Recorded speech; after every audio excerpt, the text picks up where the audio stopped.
Hello friends, ഇന്ന് രാവിലെ കൊച്ചിയിൽ കാണപ്പെട്ട അത്ഭുതകരമായ മൂടൽ മഞ്ഞിന്റെ കാഴ്ചകൾ നിങ്ങൾക്കായി പങ്കുവയ്ക്കുകയാണ്.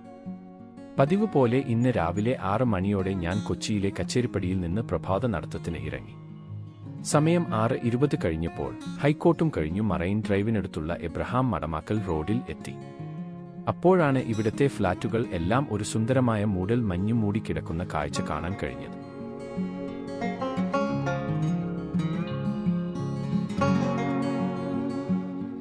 ഞാൻ നടത്തം തുടർന്ന് ഗോശ്രീ ബോൾഗാട്ടി പാലം എത്തിയപ്പോഴും ചിത്രം വ്യത്യസ്തമായിരുന്നില്ല. പാലത്തിൽ നിന്ന് നോക്കിയപ്പോൾ സാധാരണ കാണുന്ന വില്ലിംഗ്ടൺ ദ്വീപ് മൂടൽ മഞ്ഞിൽ മൂടിക്കിടക്കുന്നതായി കണ്ടത് വളരെ മനോഹരമായ അനുഭവമായിരുന്നു.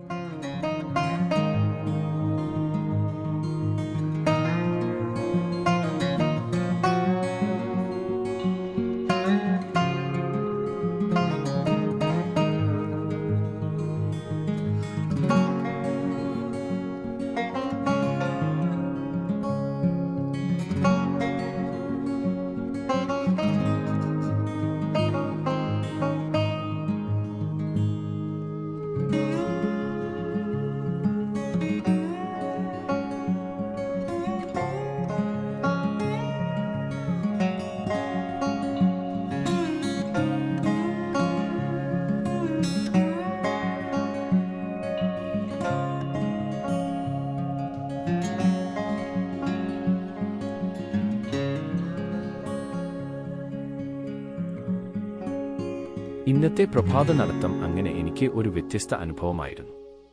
കൊച്ചിയിലെ ഈ സ്വപ്നസുന്ദരമായ കാഴ്ച നിങ്ങൾക്ക് ഇഷ്ടമായെങ്കിൽ ലൈക്ക് ചെയ്ത് നിങ്ങളുടെ അഭിപ്രായങ്ങൾ രേഖപ്പെടുത്തുക.